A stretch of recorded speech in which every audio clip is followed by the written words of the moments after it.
Hello students, good morning बेटा जैसा आप जानते हैं कि 18 सितंबर से आपके पेपर स्टार्ट होने जा रहे हैं और मुझे उम्मीद है कि आपने अपने जो सिलेबस हैं उनको अच्छे से रिवाइज़ किया होगा और आपके पेपर की भी आपने अपने पेपर की पूरी तैयारी के साथ आप हों, क्योंकि 1-2 दिन ही आपके एग्ज़ाम में रह गया है। अब बेटा बात आती है अटेम्पटेशन की, जो आप धीरे धीरे भूलते जा रहे हैं, क्योंकि लॉकडाउन के पीरियड को काफ़ी टाइम हो गया है। उसमें क्या है कि आपने एग्ज़ाम जो दिए हैं, मई टेस्ट हैं चाहे वो अगस्त टेस्ट है, वो सारे आपने घर पर ही दिए हैं। तो जो अटेम्पटेशन है उसकी तरफ आप लोगों का ध्यान नहीं गया। तो आज हम उसी को लेकर आपके सामने पेश हुए हैं। ये देखो बेटा, ये है आपकी शीट। क्या है ये? शीट है। और शीट को आपने क्या करना है, सबसे पहले स्केल लेना है। आपके पास स्केल होना चाहिए बिग। उससे आपने क्या करना है, इसको यहाँ पर छोटी लाइन ऐसे मेंशन कर देंगे। अगर तो आपका मैथ का पेपर है तो आप इधर जो स्पेस छोड़ेंगे वो ज़्यादा छोड़ेंगे। किसके लिए? रफ वर्क के लिए। और आप यहाँ पर लिखेंगे रफ वर्क।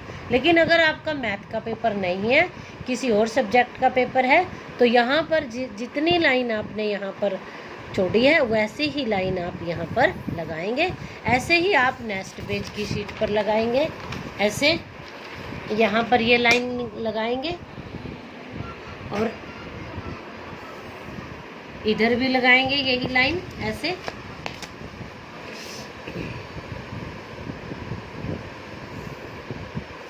और यही लाइन आप इधर मेंशन करेंगे और ऐसे ही आप यहाँ पर करेंगे।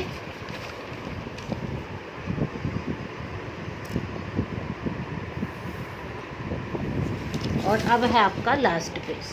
लास्ट पेज पर भी आप ऐसे ही लाइन को लगाएंगे। लेकिन ध्यान रखें कि आपका जो स्केल है वो बड़ा होना चाहिए, क्योंकि छोटे स्केल के साथ जो है वो लाइन अच्छी नहीं लगती। लेकिन स्केल आपके पास स्मॉल भी होना चाहिए डायग्राम के लिए या किसी भी वर्क के लिए। तो अब आपके पास ये होगी 1, यहाँ पर काउंट करेंगे 1, ये हो गया 2, ये हो गया 3 और ये है आपका 4। लेकिन अगर आप एक शीट और लेते हो तो उस पर भी आप ऐसे ही 1 2 3 4 आ गया तो 5 से उस पर आप लिखोगे।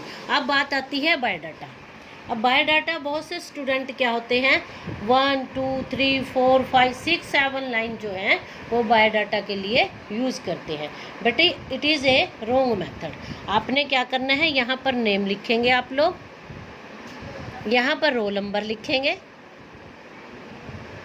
यहाँ पर क्लास और यहाँ पर सब्जेक्ट।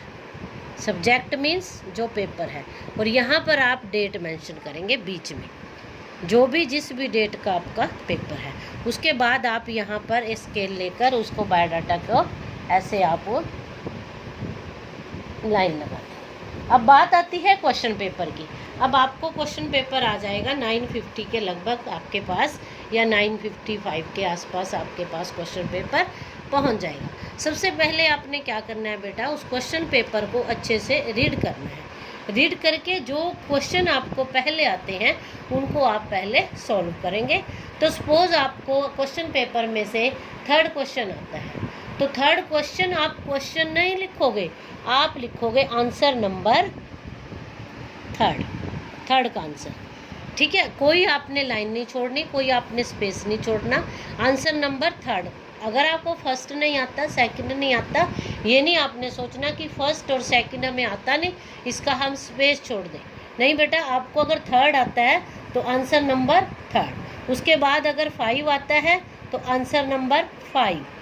यस, उसके बाद जो भी आता है आपको वो आप क्वेश्चन का नंबर डालते चले जाइए और आंसर लिखते चले जाइए। जब आपका एक पार्ट पूरा हो जाता है, मान लो फर्स्ट पार्ट आपका क्वेश्चन आंसर है और उस पार्ट में आपके 10 क्वेश्चन है, जब आपके वो 10 के 10 क्वेश्चन पूरे हो जाते हैं, मान लो आपके 10 क्वेश्चन है फर्स्ट पार्ट में, यहाँ पूरे हो गए हैं, यहाँ पर पूरे हो गए हैं, तो फिर आप स्केल उठाइए बेटा, और यहाँ पर जब आपका पूरा हो गए हैं, यहाँ पर आप 2 लाइन्स मेंशन कर दीजिए। और फिर आपका सेकंड पार्ट है खालिस्तान। जैसे यहाँ पर आप खालिस्तान लिखोगे और वो फिर उसके बाद पूरा करोगे। ऐसे ही आपके जब खालिस्तान पूरे होते हैं फिर आप एक लाइन को लगा दीजिए। ये आपके पेपर की अटेम्प्टेशन है। उसके बाद आती है बात डिक्टेशन की, क्योंकि पेपर में आप बहुत अच्छा लर्निंग अच्छी होती है, लेकिन कहाँ कमी आती है? डिक्टेशन में।